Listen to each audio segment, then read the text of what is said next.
Kozhikode കളക്ടറേറ്റിലെ revenue establishment വിഭാഗത്തിൽ വൻ നിയമന ക്രമക്കേട്. ടൈപ്പിസ്റ്റ് കം ക്ലർക്ക് തസ്തികയിൽ കയറിയ 5 പേർക്ക് LD ക്ലർക്ക് തസ്തികയിലേക്ക് മാറ്റം നൽകി.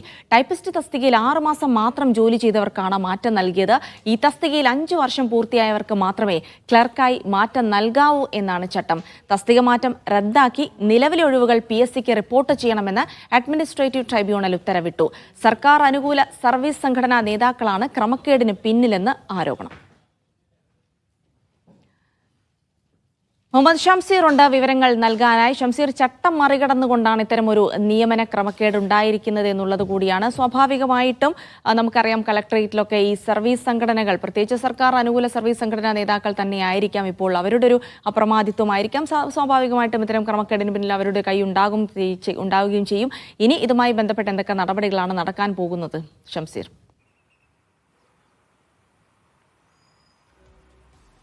Jilsy, good morning. ഇവിടെ ചട്ടം മറികടന്നു എന്നതാണ് സാങ്കേതികമായി നോക്കുമ്പോൾ ഇതിലെ പ്രശ്നം. പക്ഷേ ഇതിലേറ്റവും പ്രധാനമായി നമ്മൾ കാണേണ്ടത് നന്നായി പഠിച്ച് PSC പരീക്ഷയിൽ റാങ്ക് ലിസ്റ്റിലെത്തിയ മറ്റുള്ളവരുടെ അവസരങ്ങൾ നിഷേധിക്കപ്പെടുന്നു എന്നതാണ് ഇതിലേറ്റവും പ്രധാനമായി നമ്മൾ കാണേണ്ടത്. ഇവിടെ സംഭവിച്ചിരിക്കുന്നത് റവന്യൂ എസ്റ്റാബ്ലിഷ്മെന്റ് വിഭാഗത്തിൽ 5 പേരെ ക്ലർക്ക് കം ടൈപ്പിസ്റ്റ് ഈ വിഭാഗത്തിൽ അവർ ജോലിയിൽ പ്രവേശിക്കുകയാണ്. ഇവർ PSC വഴി തന്നെ പരീക്ഷ എഴുതി ജയിച്ച് വന്നവരാണ്.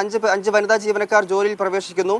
6 മാസം കഴിയുമ്പോൾ ഇവരെ LD ക്ലർക്കായി തസ്തിക മാറ്റി നൽകുകയാണ്. ഇവിടെ ചട്ടം ലംഘിക്കപ്പെട്ടത് 5 വർഷമെങ്കിലും ഈ ടൈപ്പിസ്റ്റ് കം ക്ലർക്ക് തസ്തികയിൽ പൂർത്തിയാക്കിയ ശേഷം മാത്രമാണ് ഇവർക്ക് LD ക്ലർക്കായി തസ്തിക മാറ്റം നൽകാൻ പാടുള്ളൂ എന്നാണ് ചട്ടം. ഇത് ലംഘിച്ചുകൊണ്ടാണ് 6 മാസം പൂർത്തിയായപ്പോൾ തന്നെ LD ക്ലർക്കായി ഇവർക്ക് തസ്തിക മാറ്റം നൽകിയിരിക്കുന്നത്. ഇതിനെതിരെയാണ് ഉദ്യോഗാർത്ഥികൾ അഡ്മിനിസ്ട്രേറ്റീവ് ട്രിബ്യൂണലിനെ സമീപിക്കുകയും പിന്നീട് ഇവർക്ക് അനുകൂലമായൊരു ഉത്തരവ്, ഈ ഉദ്യോഗാർത്ഥികൾക്ക് അനുകൂലമായൊരു ഉത്തരവ് ലഭിക്കുക കൂടിയാണ് ഇപ്പോൾ ചെയ്തിരിക്കുന്നത്. അതായത് ഈ തസ്തിക മാറ്റം റദ്ദാക്കണം എന്നുള്ളതാണ് അഡ്മിനിസ്ട്രേറ്റീവ് ട്രിബ്യൂണൽ നൽകിയിരിക്കുന്ന ഉത്തരവ്. അതായത് ഈ 5 പേർക്കും തിരികെ ഇവർ ആദ്യമായി നേരത്തെ ഉണ്ടായിരുന്ന ടൈപ്പിസ്റ്റ് കം ക്ലർക്ക് തസ്തികയിലേക്ക് തിരികെ പോകേണ്ടി വരും. അപ്പോൾ 5 LD ക്ലർക്ക് തസ്തിക അവിടെ ബാക്കിയാവുകയും അവിടെ വാക്കൻസി വരികയും ഈ തസ്തികയിലേക്ക് PSC റാങ്ക് ലിസ്റ്റിലുള്ള LD ക്ലർക്ക് റാങ്ക് ലിസ്റ്റിലുള്ളവർക്ക് പ്രവേശിക്കാനും കഴിയും. അതേസമയം തന്നെ മറ്റൊരു കാര്യം കൂടി ഇവിടെ സംഭവിക്കുന്നുണ്ട്. ഇവർ നേരത്തെ ഉണ്ടായിരുന്ന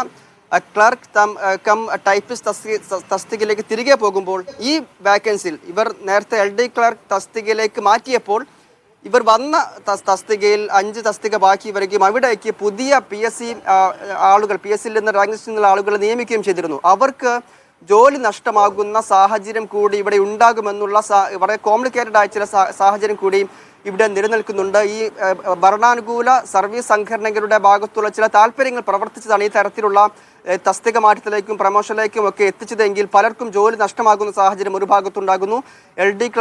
LD ക്ലർക്ക് PSC ലിസ്റ്റിൽ ഉണ്ടായിരുന്നവർക്ക് ജോലി കിട്ടാത്ത സാഹചര്യം ഉണ്ടാകുന്നു. അങ്ങനെയൊക്കെയുള്ള സങ്കീർണമായ പല സാഹചര്യങ്ങളും ഇതിലൂടെ ഉണ്ടായിട്ടുണ്ട്. ഏതായാലും ഇപ്പോൾ അഡ്മിനിസ്ട്രേറ്റീവ് ട്രിബ്യൂണൽ ഇടപെട്ടിരിക്കുന്നു. ഈ തസ്തിക മാറ്റം റദ്ദാക്കാൻ വേണ്ടി ഉത്തരവിട്ടിരിക്കുകയാണ് ജിൽസി.